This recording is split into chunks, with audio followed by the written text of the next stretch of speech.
Hello, and welcome to another episode of Coach and Coffee. As I always say, I am not here to drink alone, so make sure you pause the video, go grab a coffee, come back when you're done, I will wait for you. So today, we are going to talk about something that may require you to get some steel-toe shoes, because I'm going to be stepping on some feet here. We're going to talk about nutrition. Most people, I shouldn't say most people, painting with broad strokes generally doesn't lead to nice pictures. So I will say a lot of people have very strong opinions about nutrition based on what they've read, what they've experienced, whatever. There are a lot of diets out there, and especially in the last decade, but also before that, there have been a lot of diets that came out with a lot of research behind them, and for a lot of reasons people started doing them. Keto being one. Keto is a diet where you're eating extremely high levels of fat.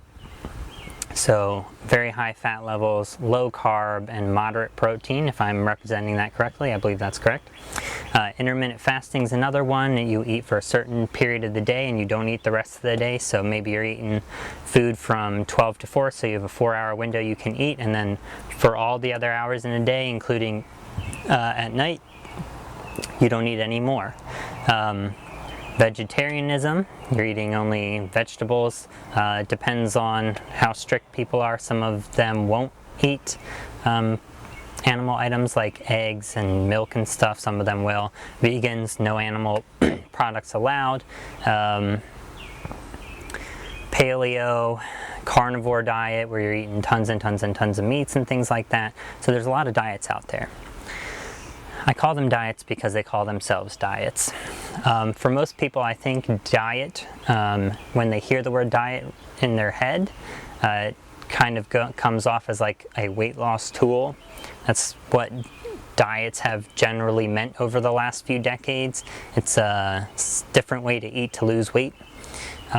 If you hear us say diet at Trio Fitness OCR, we are not talking about weight loss. We are talking about nutrition. A lot of times we'll say nutrition instead of diet, just so people are pretty clear that we're not talking about weight loss methodologies. But if you hear us say diet, that's what we're talking about. Most people, it's a weight loss thing. And for all of the diets that I mentioned, a lot of them have been used for people to lose weight.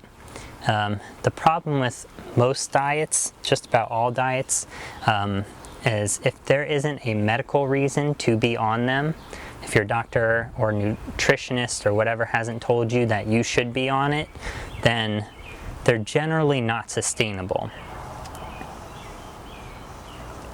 For instance, I know a lot of people who have started the keto diet and lost a bunch of weight, which is awesome. They've gotten down to weights they wanted to be at, but then when they hopped off the keto diet, they gained a bunch of weight back. It wasn't a sustainable way for them. They didn't know what to do when they weren't on the keto diet. Same thing with intermittent fasting. Same exact situation. People hop on it, they lose weight, they feel better because they changed up their diet and they actually, started eating healthier things in their whatever 4-6 hour window, however big the window was. And then when they got off it, they weren't sure what to do, and they started going back to their old habits of like eating snacks at random times, eating junkier foods.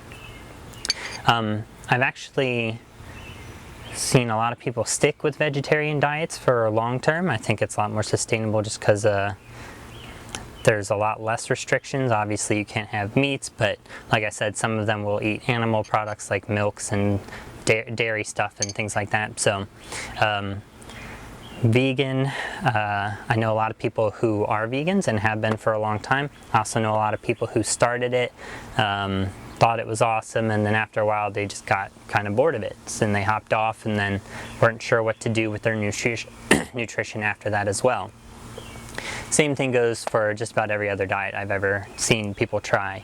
I won't even talk about cleansing shakes, whatever, like I'm trying to think of the name of one of those brands. I shouldn't name brands, but all those 3-day like clean out your system shake diet things that people spend like $100 on and they don't do squat at all. Those are the worst. I've had clients use those in the past and I warned them so hard against it and they did it anyway, and it never resulted well and they lost a bunch of money. Anyway, a lot of diets out there. For us, TrioFitnessOCR.com, myself, Luke, co-owner, and one of the other trainers, we eat everything. So nuts, dairy, meat, grains, vegetables, fruits, all of it.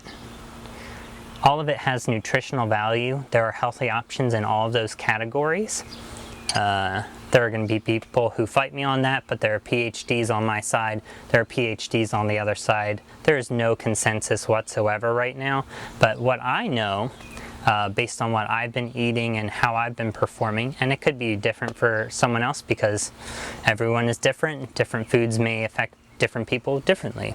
But what I know for myself is I perform well when I am getting a varied amount of nutrients from a varied amount of sources. I also do a very high volume of endurance training, which requires lots and lots and lots of calories and nutrients coming in. I also have a very fast metabolism naturally, so I already need a lot of that to even just maintain my normal weight.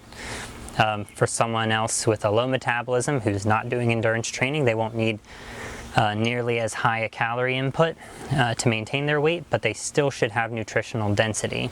And nutrition is what matters. If you can get nutritionally dense foods, it will cost you less, buying groceries, cooking, all of that, and you will perform better. If you're going for weight loss, that's a matter of discipline. And I know people hate to hear that. The world is set up in such a way right now, and has been for the last many decades, where good foods went out the window and crappy foods came in abundance. So for the last many decades, people have been taught and led to eating a bunch of junky, crappy, terrible foods that are extremely addictive because of the substances in them, primarily sugar, but there's other ones as well. And because of that, it is extremely hard for a lot of people to be disciplined, but it can be done. People do it every day, and that's how you know it can happen, because it's done every day. With our coaching and everything, we don't give nutrition guidelines. We aren't nutritionists. We don't currently have a nutritionist on the team. What we will do is tell you foods that we think are valuable options, and it is up to you to do the work, test them out, speak to a doctor, speak to a nutritionist if you're having problems with nutrition or the way you're feeling or whatever, and get that taken care of. If you have problems, you should reach out to a professional.